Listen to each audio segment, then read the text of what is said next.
दोस्तों, जब किसी भी व्यक्ति का एफआईआर यानी प्रथम सूचना रिपोर्ट थाने से या पुलिस स्टेशन से नहीं लिखी जाती है, तब उस व्यक्ति के पास दूसरा ऑप्शन जो होता है वो ये होता है कि अपने जिले के मजिस्ट्रेट न्यायालय में जाए, वहां 156(3) के तहत प्रार्थना पत्र प्रस्तुत करे कि थाने से मेरी एफआईआर नहीं लिखी गई है, यहां से आप मेरा एफआईआर लिखवाइए।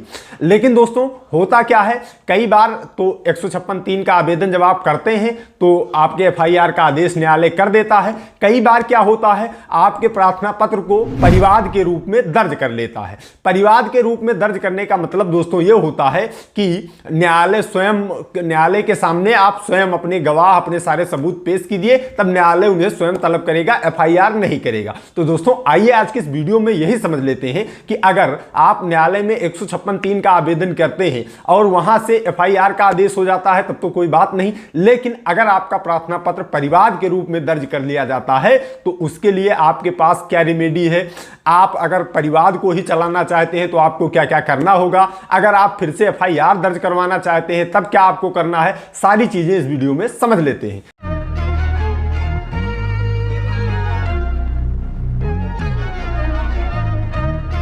दोस्तों, जब व्यक्ति की एफआईआर थाने से नहीं लिखी जाती है और न्यायालय में 156(3) के तहत प्रार्थना पत्र प्रस्तुत किया जाता है, तब उसमें न्यायालय सर्वप्रथम थाने से रिपोर्ट मंगवाता है। उस रिपोर्ट का उद्देश्य यह होता है कि इस मामले से संबंधित कहीं आपने एफआईआर अपने थाने में लिखी तो नहीं है। अगर पहले से वहां लिखे हुए हो तो हम इसको खारिज कर दें, आप इस 156(3) एप्लीकेशन को।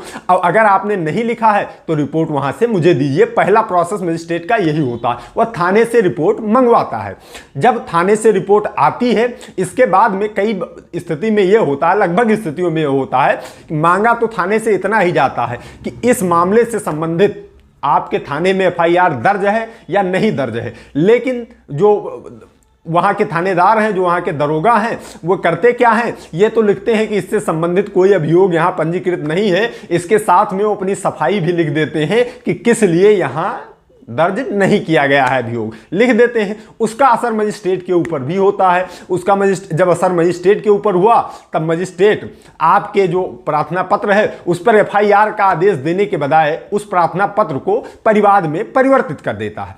लेकिन दोस्तों, यह पहले परिवाद में परिवर्तित करने का प्रावधान नहीं था। मजिस्ट्रेट के पास अगर आप 156(3) का एप्लीकेशन दिए हैं तो उनके पास 3 अधिकार होता है, या तो आपके प्रार्थना पत्र पर एफआईआर का आदेश कर दें, या आपका प्रार्थना पत्र खारिज कर दें, या आपके प्रार्थना पत्र को परिवाद के रूप में परिवर्तित कर दें। अब यह परिवाद के रूप में परिवर्तित करने का चलन सुप्रीम कोर्ट की कुछ आदेश के बाद आया। सुप्रीम कोर्ट ने आदेश दिया कि अगर आप एफआईआर का आदेश नहीं देते हैं तो आप कम से कम परिवाद के रूप में उसको लाइए, स्वयं ही संज्ञान लीजिए, स्वयं ही सारे सबूत देखिए, इसके बाद में उसकी तलबी करवाइए। तो परिवाद के रूप में दर्ज होने लगा। अब समस्या यह आ गई है कि लोगों का लगभग प्रार्थना पत्र परिवाद के रूप में ही दर्ज हो जाता है। अब आइए समझते हैं कि अगर परिवाद के रूप में दर्ज हो गया तो आपको करना क्या होता है। दोस्तों, जब अगर आपका प्रार्थना पत्र 156(3) परिवाद के रूप में दर्ज हो गया है, तब आपको पहले 200 दंड प्रक्रिया संहिता के तहत जिस व्यक्ति ने आवेदन किया है उसका बयान होगा। इसके बाद 202 के अंतर्गत 2 गवाहों का बयान होगा। 2 गवाहों के बयान के बाद, उस पीड़ित के बयान के बाद न्यायालय के सामने फिर से आपके वकील साहब बहस करेंगे, और अगर न्यायालय को लगेगा कि हाँ ये सारे गवाह सबूत सही हैं, तब वह उस पीड़ित व्यक्ति को सम्मन भेजेगा और उसे तलब करेगा। अगर वह सम्मन पर नहीं आएगा तो उसका BW वारंट होगा, NBW वारंट होगा, पुलिस पकड़ के लेके आएगी। लेकिन इसमें प्रोसेस में समय, आपकी गवाही, फिर इसके बाद में 2 लोगों की गवाही, इसमें लोगों का कई महीने लग जाता है। तब तक तो उनका मामला सब चला जाता। जैसे आपके यहां चोरी हो गई, अब आपके थाने पर एफआईआर नहीं लिखी गई, अब आप गए 156(3) का एप्लीकेशन दर्ज किए, वहां एप्लीकेशन को परिवाद के रूप में दर्ज कर दिया गया। अब चूंकि यह पुलिस विवेचना का विषय था, अगर उसको परिवाद में दर्ज कर दिया, चलिए ठीक है, 4-6 महीने बाद भी आपने सारे गवाहों को पेश किया, आपने अपना बयान दिया, इसके बाद में न्यायालय सहमत हुआ, उनको तलब कर लिया, वो व्यक्ति डायरेक्ट न्यायालय पर आया, लेकिन जो चुरा कर लेकर गया था उसकी बरामदगी कैसे हो पाएगी, केस सिद्ध कैसे हो पाएगा, ये सारी दिक्कतें होती हैं परिवाद में। इसके लिए अगर एफआईआर हो तो पुलिस विवेचना करे, सारी चीजों की छानबीन करे तो ज्यादा अच्छे से हो सकता है। तो दोस्तों, लगभग प्रार्थना पत्र जब परिवाद के रूप में परिवर्तित होने लगे, तब अब एक प्रार्थना पत्र भी परिवाद के रूप में परिवर्तित हुआ, जो कि मामला हाई कोर्ट में भी गया। यह मामला था अतुल पांडे उर्फ परम प्रज्ञान पांडे बनाम स्टेट ऑफ यूपी। इसमें हुआ क्या, मजिस्ट्रेट के पास इन्होंने 156(3) एप्लीकेशन दी, वह परिवाद में दर्ज हो गया। अब जब परिवाद में दर्ज हो गया तब इनके वकील साहब हाई कोर्ट में सीआरपीसी की धारा 482 के अंतर्गत वहां उन्होंने आवेदन किया और कहा कि न्यायालय की जो शक्तियां थी उस शक्तियों के हिसाब से, चूंकि जब सुप्रीम कोर्ट की रूलिंग है कि परिवाद कर दिया जाए, न्यायालय की शक्ति है, तो न्यायालय की शक्तियों का जब दुरुपयोग होता है तो सीआरपीसी की 482 के अंतर्गत हाई कोर्ट में मामला जाता है। वो गए, उन्होंने कहा न्यायालय ने अपनी शक्ति का प्रयोग करके ये परिवाद के रूप में प्रार्थना पत्र दर्ज कर दिया गया है, जबकि ये विवेचना का विषय था, इसमें विवेचना होनी चाहिए थी। तब वहां से हाई कोर्ट का एक आदेश आया।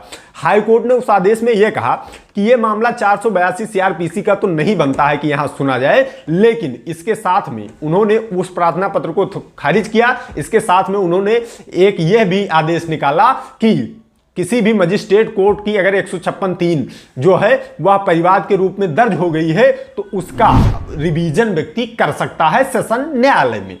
अब इसका मतलब क्या हुआ, जैसे अगर आपने 156(3) एप्लीकेशन डाली और वो परिवाद के रूप में दर्ज हो गई तो आप अपने जिले के ही मजिस्ट्रेट न्यायालय में 156(3) दायर किया आप और सेशन न्यायालय में जाकर उस मामले की अपील डाल सकते हैं, उस मामले का रिवीजन डाल सकते हैं कि इसमें न्यायालय ने ये काम गलत कर दिया है, इसको दुरुस्त किया जाए, नहीं मेरा एफआईआर ही दर्ज किया जाए। ये हो गया रिवीजन का अधिकार।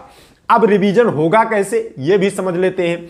आप जब 156(3) एप्लीकेशन डालेंगे मजिस्ट्रेट के सामने, मजिस्ट्रेट थाने से रिपोर्ट मंगाएगा, आपके वकील साहब की बहस सुनेगा, इसके बाद में ही वह आपके मामले को परिवाद के रूप में परिवर्तित करेगा। जब आपका मामला परिवाद के रूप में परिवर्तित हो जाए तब आप उसकी नकल बनवाइए, प्रमाणित नकल बनवाइए। इसके बाद में न्यायालय ने किन किन बिंदुओं पर विचार नहीं किया है, आप न्यायालय की अपील करने जा रहे हैं, न्यायालय का रिवीजन करने जा रहे हैं, तो न्यायालय किन किन बिंदुओं पर विचार न्यायालय ने नहीं किया है उसको स्पष्ट अपने प्रार्थना पत्र में रखिए। इसके बाद में अपने जिले के सेशन न्यायालय में जाकर, जो सत्र न्यायालय होता है, वहां पर जाकर उसका रिवीजन दाखिल कीजिए। जब आप रिवीजन दाखिल करेंगे तो इसमें एक फायदा आपका और हो जाता है। जो पार्टियां होती हैं, चूंकि अगर परिवाद में दर्ज हुआ आपका मामला, तो जब तक आपके सारे गवाह साक्ष्य न्यायालय सुन नहीं लेगा तब तक जो आरोपी हैं उनको वह नोटिस सम्मन भी नहीं करता है, ना ही बुलाता है। जब तलबी हो जाएगी तभी वह उनको बुलाएगा, जब सारी चीजों को समझ लेगा। रिवीजन में क्या होगा, रिवीजन जैसे ही आप दाखिल करेंगे वहां आदेश होगा कि आप अपने विपक्षियों को भी नोटिस प्रदान करें। वहां से विपक्षियों को नोटिस जाएगी, विपक्षी भी आएंगे, अपना पक्ष रखेंगे। इसके बाद में आपका अगर सेशन न्यायालय को लगेगा कि हाँ मजिस्ट्रेट को इसमें एफआईआर का आदेश करना चाहिए था, एफआईआर का आदेश नहीं किया है जिससे कि क्षति हो सकती है, इसमें पुलिस विवेचना का मामला था, तो न्यायालय, वही सत्र न्यायालय यह आदेश कर देगा कि इसमें फिर से एफआईआर का आदेश पारित किया जाए। इसमें फिर से अब जो अवर न्यायालय है, जो कि मजिस्ट्रेट का न्यायालय है, वह इस पर पुनर्विचार करे और इसमें एफआईआर का आदेश पारित करे। तो इस तरह से आपका एफआईआर का आदेश भी पारित हो सकता है और रिवीजन करने पर। तो दोस्तों उम्मीद करता हूं आप लोगों को क्लियर हो गया होगा कि अगर आप 156(3) प्रार्थना पत्र न्यायालय में डाल रहे हैं और या एफआईआर की आदेश हो रही है तब तो कोई बात नहीं है। अगर एफआईआर की आदेश नहीं हो रही है, आपका मामला परिवाद के रूप में दर्ज हो रहा है, तो इसका मतलब यह है कि अगर आप परिवाद के रूप में उसे चलाना चाहते हैं तो अपना बयान दीजिए, 2 गवाहों का बयान कराइए, इसके बाद में तलबी बहस करवाइए अपने वकील साहब से, उनको तलब किया जाएगा, उनको बुलाया जाएगा। और दूसरा रास्ता आपके तरफ यह है कि उस आदेश की कॉपी बनवाकर आप अपने जिले के ही सत्र न्यायालय में उसका रिवीजन करें। संभवतः आपका रिवीजन अलाउ भी हो सकता है, अब आपका एफआईआर का भी आदेश हो सकता है और उसमें पुलिस भी विवेचना करने लगेगी। तो दोस्तों उम्मीद करता हूं कि वीडियो आप सभी के लिए हेल्पफुल रहा होगा। आज की इस वीडियो में इतना ही, मिलते हैं अगली प्रॉब्लम सॉल्विंग वीडियो में। तब तक आप सभी लोग अपने स्वास्थ्य का ख्याल रखिए, कानून की जानकारी, अपने अधिकारों की जानकारी इस चैनल के माध्यम से लेते रहिए, मामलों से बच के रहिए। I love you all. जय हिंद, जय भारत।